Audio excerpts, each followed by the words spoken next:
Hey, everybody. Good evening. Tonight, we are going to do a little look at swatching and blocking plant-based fibers, especially in as they relate to DanDoh projects. So we've been talking a lot about DanDoh projects and DanDoh linen, and the whole blocking process and swatching for her designs is different from anything you've probably done before. So I really wanted to give you a good look at it and kind of explain how that works and, give you a demonstration of how we do it. So stay tuned. I'm Ellen Lewis from Crazy for You, and I'm so glad you're here. If you are new to my channel, welcome. We look at things that are fun to knit and fabulous to wear. I'm primarily a garment knitter. I primarily make sweaters. So most of the things that I look at are through the lens of garment sweaters rather than socks or shawls or other things. I mean, we do knit those kinds of things, but my focus is sweaters that fit perfectly and look great. So, with that being said, as I said earlier, we have been talking a lot about DanDoh. And just to kind of refresh your memory, these are the DanDoh garments that we had in our trunk show. So those are kind of the ones that I'm going to be referring to as we go through this. So, hey, Debbie. Hey, Amelia. I have this little new function here on the side. Can you see that? That brings everybody's comment kind of up, but it doesn't really bring it up very big. So tell me in the chat whether that's something that you like or something that you hate. Happy to do it either way. I can toggle it on and off. It's amazing what technology is doing, right? I guess this is why I like live because it's so real. There's no going back and re-editing your intro, is there? Anyway, I would be interested in knowing your thoughts on blocking before I get into it. So tell me in the chat what you think about it. The point I want to make tonight is one, that blocking linen and cotton and other kinds of things is different than blocking wool. Um, as many of you know who've been with me a long time, I am opposed to wet blocking garments, particular garment pieces. I just feel like the wool is too fragile. And from a technical and scientific standpoint, it absolutely is too fragile. I did a very deep dive into this to figure out why. And it turns out that the bonds inside wool are hydrogen bonds. And when they get wet, the hydrogen bonds that hold the wool together break and bond because the desire for them to bond with the water molecules is stronger than their bond with, internal to the fiber. That's a long and complicated way of saying that when the wool is wet, you can stretch it and literally pull it so far apart, kind of beyond its breaking point, beyond its elasticity point, kind of like when you overstretch a slinky. I don't know if you've ever done that when you're little. I can't tell you how many slinkies I destroyed when I was a kid, trying to figure out how they work, right? So wool is fragile when it is wet. So to take a wool sweater or wool pieces like that in particular and try to kind of block them, it makes it really tough, particularly the pieces because there isn't any seam to kind of hold them in place. So it's easy to overstretch your garments, and you don't want to do that. I'm a proponent of pinning your pieces or your sweater out to the size you want it to be and steam blocking it. That's just me. You do you. I know I'm going to get a lot of hate. People are, oh, I love to wet block my sweaters. Okay, that's great. Just be careful. Okay, be very, very careful. Plant-based fibers don't have that same kind of bond. Their fibers are not bound by hydrogen bonds. So when they get wet, they're actually stronger and you can stretch them. You can stretch them a lot. And I did that here, over the past couple days. I have some things I want to share with you. So I have definitely stretched these, and that's what you need to do when you're making a DanDoh sweater. She likes you to knit the fabric and then stretch it, really stretch it. When I talk about blocking wool or swatching a wool swatch, I usually say that if your gauge is a little tight, like let's say your gauge is supposed to be 20 and you're at 21, can you ease the fabric out a little bit to the right gauge without distorting it? So I mean this, not this. Do you see how that begins to kind of distort the fabric? You don't want to be stretching it that much, but that kind of stretch is exactly what you want to do with this DanDoh linen. So let me just look real quick at the comments. Hi, Debbie. Hi, Amelia. Hey, Dara. Hey, Polly. Barbara. Nice to see you. Oh, you like the chat pop-up. Okay. Oh, good. I'm glad you like that. So, all right. So that we will put in the chat pop-up should be on.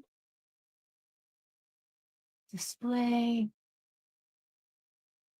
Okay. I think it's going to be there. I think steam is the better way for wool, especially for superwashed. Yeah. Okay. So something happened with the chat. I toggled it back and forth. Somebody make a comment. I'll make a comment. Hello.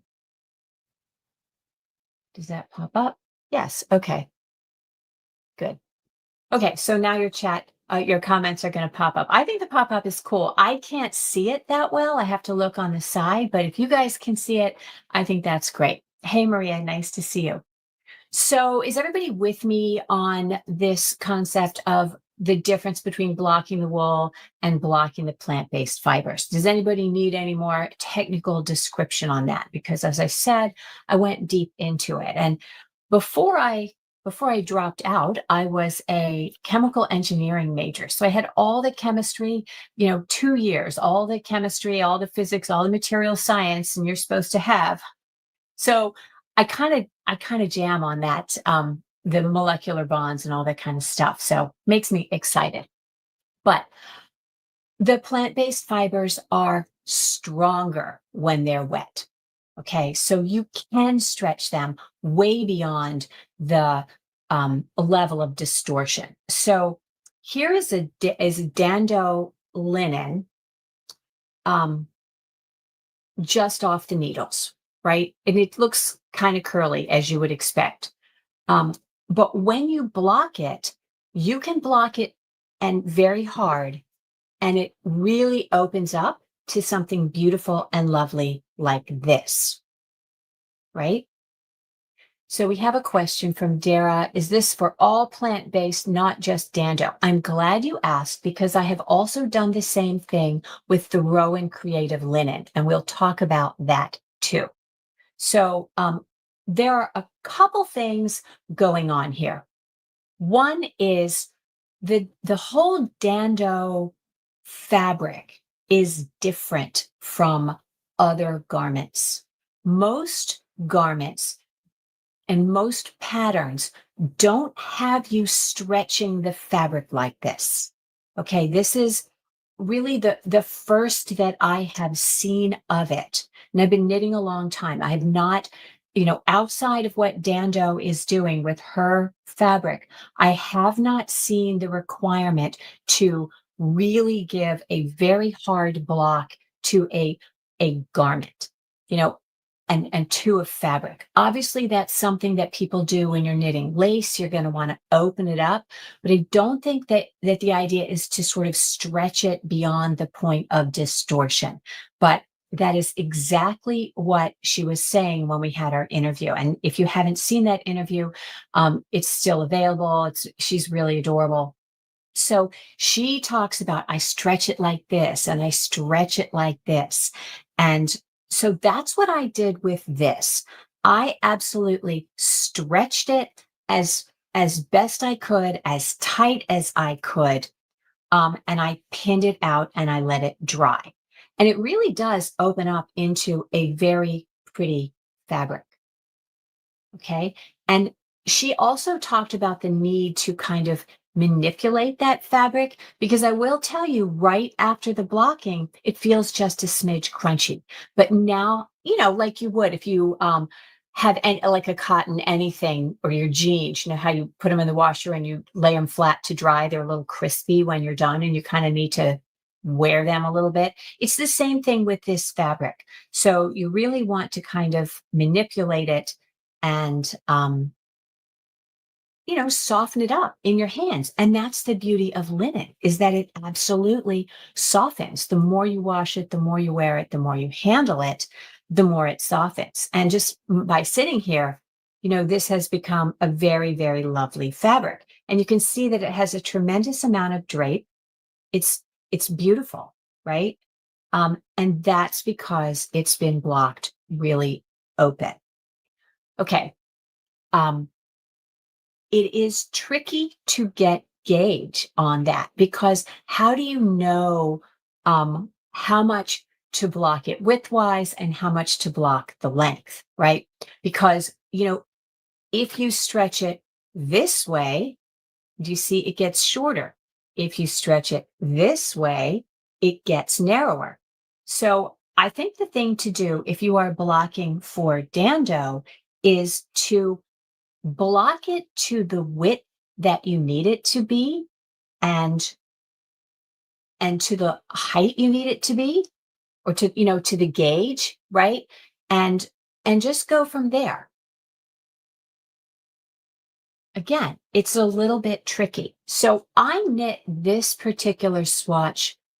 The gauge for agave is 15 stitches over 4 inches. Now, if I were knitting any other fabric at a gauge of 15 stitches over 4 inches, I would be looking at a US 10, right? I would put this fabric on a US 10, or the yarn on a US 10, and I would get a sort of a pre-stretched gauge, just a standard gauge of 15. But what I did, knowing that I was going to have to stretch this out to get that fabric, I knit this on like a 7. Okay. So on a 7, pre-blocking, I had a gauge of like 20. But after blocking hard, I was able to get this to a 15. So that, I think, is something that you really kind of want to be aware of when you're swatching for a fabric like this. Don't think in terms of the size needle and the pre-blocking gauge that you need. It's going to be tighter. And the final gauge is going to be the gauge that you get after you have knit it and soaked it and stretched it and dried it and manipulated it, because that's the gauge that the garment is going to be when you wear it, right? So unique to DanDoh garments, but not unique to DanDoh fibers. So I want to show you this, which is where I have blocked out the equivalent Rowan Creative Linen yarn. Okay, so this is a swatch that I did on size 7 needles. And I did 2 of them identically. Okay, this one I did on size 7 needles, and the pre-blocking gauge of it, I just had it pinned so that you could see it here. The pre-blocked gauge on this is 20 stitches and 28 rows. Now, the identical swatch I did, same size needle, and then I soaked it and stretched it. I got this down to down to 15 stitches, right? So it's a very different kind of fabric. Let me show you here. This stretched swatch, much drapier. Can you see how much drapier that is? And this is the Creative Linen, which has a very different construction. And we're going to be talking all about this particular linen next week. But this doesn't have the chainette construction, so it's not going to have quite the same amount of drape. But it is much drapier than kind of you can see with the unblocked gauge, right? This is not as drapey as this. So when I say drape, I mean like the tendency of it to sort of fall down. You see this one sort of maintains some structure and stands out from itself. And this one folds over much more easily. So this is what I mean by drape, right? This is what I mean by drape. This one is kind of holding its structure, and this one that's been blocked hard and stretched is leaning over, it's bending, it's much more flexible and flowy. The fabric is flowy. Right. So I think that is really kind of interesting. Maria had a question. How about the Sonata, Noro Sonata? Okay, so Noro Sonata is a different gauge yarn, but you would find a similar kind of thing. If a Noro Sonata is going to have a similar drape to the pre-blocked thing because it's a finer yarn, right? But all of this is about the drape and the gauge, right? So what you want to be sure you're looking at is a blocked gauge that is the correct gauge for the garment that you're knitting. Over here, and I'll show you this again. Okay, so over here is another swatch in the Creative Linen that I did on a larger needle. And this particular piece right here is not blocked. But it is generally kind of a little drapier. So this is a larger needle than this one, right? So the larger needle gives you a little bit of drape, a little bit more drape automatically. This is the larger needle. This is the smaller needle. This is the Creative Linen knit on at a gauge of 16 stitches over 4 inches, right? This is it knit at 20. Now, when I blocked this, pull this out so you can see it. Oh my goodness, all these pins. And I had to use a lot of pins in blocking this. Let me show you while I'm unpinning this little fun video that I did of me blocking all these things.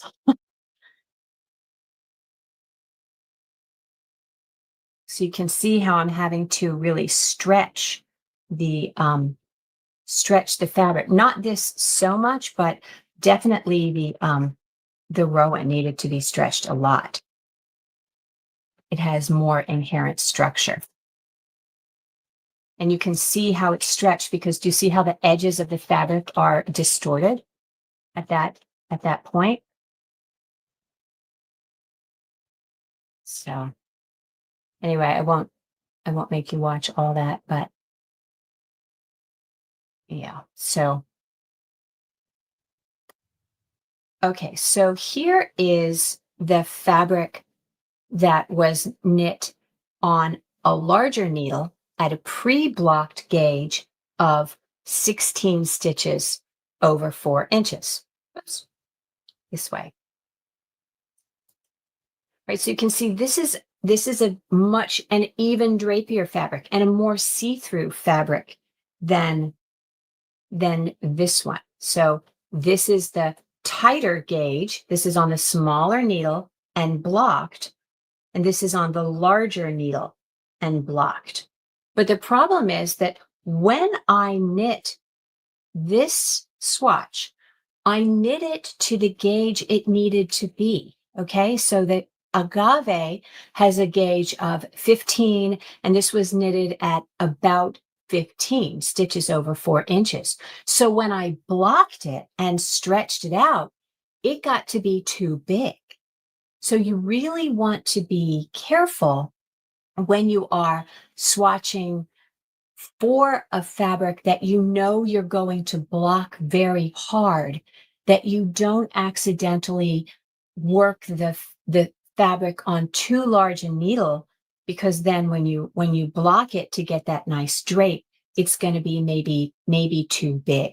Now there might be other designs by DanDoh or other people that require this gauge of 13 stitches, and that would be fine, but be aware that when you swatch it, that you have to take into account the fact that you're going to be blocking it really, really hard. So I know that this is confusing, but yeah, I thought this was kind of a fun exercise for me. Um, as I said, I haven't done any garments that require this kind of a hard block. Now, which do you prefer? Like, do you prefer this is the gauge that it would be knit at, in the post blocking, and this is larger than that. This is the appropriate gauge, and this is the too loose gauge. So Amy's question is, so is this blocking going to happen every time you wash the garment? No, I don't believe that it is. I think you're just going to be able to lay it out. Once it's been stretched, it's going to be stretched out. So as long as you don't kind of put it in the dryer, I think. I honestly don't know for sure, but I do believe that it is going to maintain its openness because um, plant-based fibers don't have the recovery that wool does. When you block your wool sweater, it can, or you pull the wool fabric out, or even the yarn, it's going to spring back. Whereas if you pull this out, it isn't going to spring back. It's just going to kind of stay there.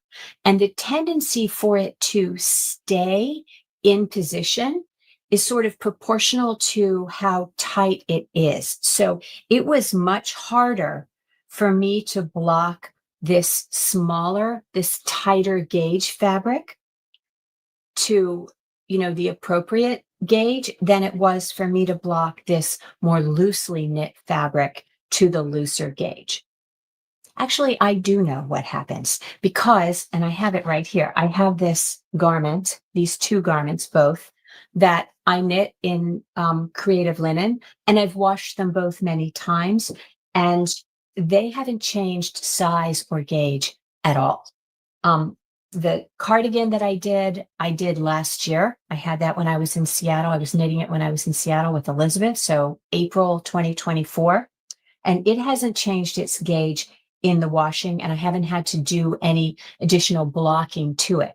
And as I've said dozens of times, this other sweater, this little sweater that you have seen before, I have worn and washed, I can't even count how many times because I knit this in 2010. And when I put them both on the hanger, this is the thing that I find so surprising about linen generally. Um, they both look exactly the same. The fabric doesn't look any different, even though they are 15 years older. So no, I don't think you have to re-stretch the fabric every time you wash the garment, but I would lay it out, kind of flat and see. Does that answer your question? Yeah, I mean, it's sort of the same question that we have when we block a wool sweater. We pin it, we steam block it, we sew it together, and then we wash it.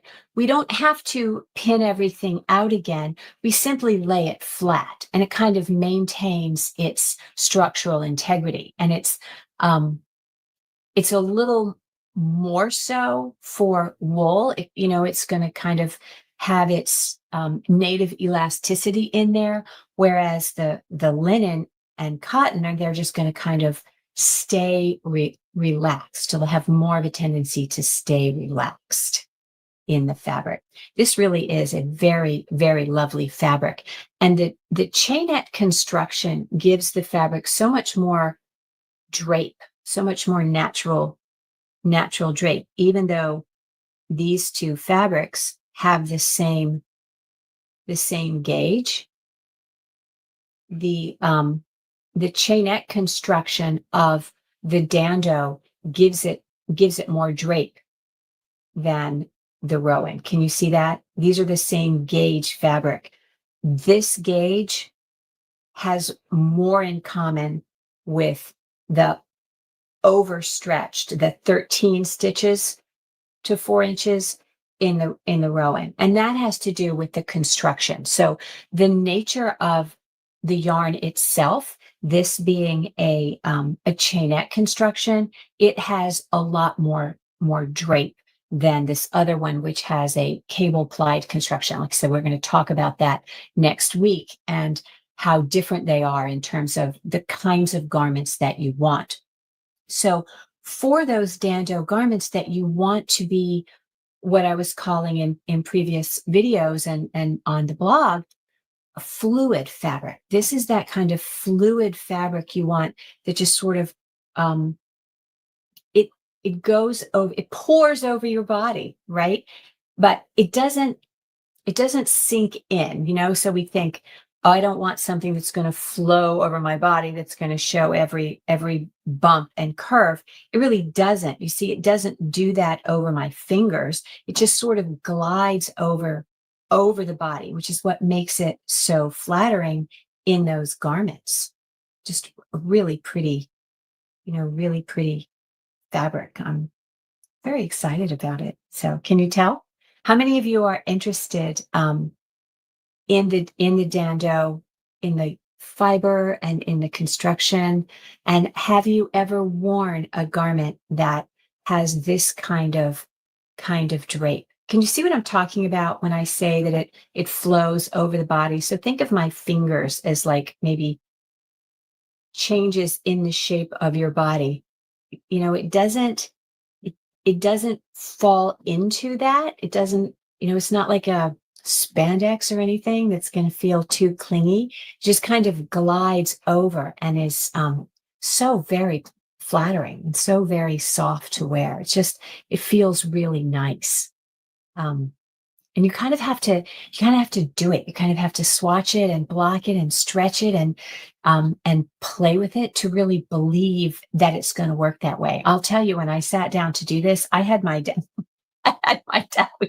I wasn't sure how it was going to go and what I was going to find. So it was a learning experience for me, for sure.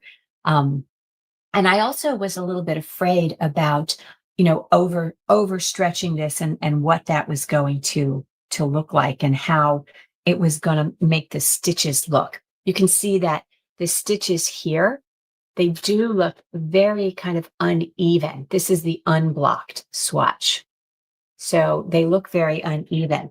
Whereas the blocked swatch, the stitches look a little more even. Now, they're never going to look nice and tight and even the way a tightly knit piece of, creative linen is going to look, because they're so open. They have a lot of places that the different parts of them can go. But I would guarantee that after many wearings and many washings, these stitches are going to even out and be a lot more consistent in the fabric. So we have a couple. Yeah, it is amazing. Amy says it's amazing how bright white that 15-year-old linen is. Yeah, absolutely. Because usually cotton would get kind of dingy after that. Honestly, it's not even dingy in the under the arm. So that's kind of shocking, right? Yeah, I think it's great, Dara. I hope that you do try it and that you make something, that you love, that you're excited about. It's going to go very quickly. So I'm excited about it too. Polly, I'm not sure how I would like it on my own body because I like more structure, but I love it for future gifts where sizing well won't be an issue. Okay, I understand what you're saying about that, Polly, but if you, I just want you to see this one in the middle has a decent amount of structure because of the way the two panels are joined. I wish I hadn't had to send those back, but I know many of us will be doing this one in the middle called joinery. And even people who like a lot of structure really kind of like that one. In fact, I was saying that Ginny Stein is the person who, likes structured garments more than anyone. She's a very tailored kind of person, but she's actually going to make this agave with the long sleeves. So I think that's kind of fun. Yeah.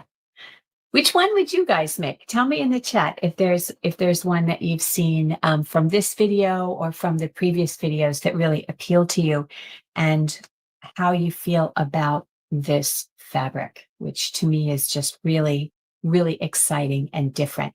Um, I don't like the idea of overstretching the wool because it feels like you're messing with the structural integrity of it, which you really are, but not so with the linen.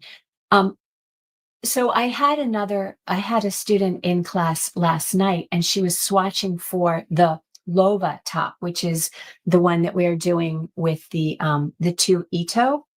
And she said, now, should I stretch this? And I said, I don't think so. I don't think you want to stretch it out. You could, and that's kind of the difference. If you wanted to stretch it out and make your fabric more drapey, you could do that, but you don't have to, because, this is already two lace weights together. So you have a huge amount of drape already. But it's been fun for me to kind of play with these plant-based fibers and the way they behave. And I guess the bottom line is knowing that you have a lot of control over the size and the gauge and the drape of plant-based fibers, because they are stronger when they're wet and they stand up to a hard blocking where you can really, really pull the fabric apart to a fabric that is going to be very, very big and very drapey, to create a fabric that's going to glide over your body. You're not limited by what the gauge is when it comes off of your needles. So I think that's kind of fun. All right. Let's see. All right, wait a minute. Saw your short. Oh, thank you. Yeah, that was Ginny, and I were both wearing it. That was very fun. Well, if Ginny is making that, I probably will like it. There you go. See, sometimes you just have to try these things on. Uh, thanks. Yeah, it did look kind of neat and tailored. Amy would make the agave. Jane, ooh, Pacific. Ooh, can't wait to see. Um, yeah, so neat and tailored. Yeah. So I think the point that Dara makes here is that when you see it on a person, it isn't it isn't really floppy. It's flowy. And that flowiness comes from blocking the fabric to the gauge that you need it to be, rather than knitting it to that gauge. So opening up a more tightly knit fabric is going to give you a fabric in the garment that has a little more structure, but still that drape, versus knitting it to that looser gauge and then having to block it. And it's being a plant-based fiber, it opens up so much, and then it's kind of too large, and then you have a fabric that looks floppy. So trust the process that Yumiko Alexander lays out for us to knit it and then block it to the gauge for a garment that is going to skim the body and be super flattering. So thank you guys for being here tonight and indulging me in this little look at blocking. I hope that it was helpful for you. I know that blocking for the DanDoh fabric is confusing, and I just wanted to make sure that I could explain that for you and show you how it works, and in particular, how it works so well with the yarn that she designed to behave the way that she wanted it to. So until next time, keep knitting and create something beautiful. Good night.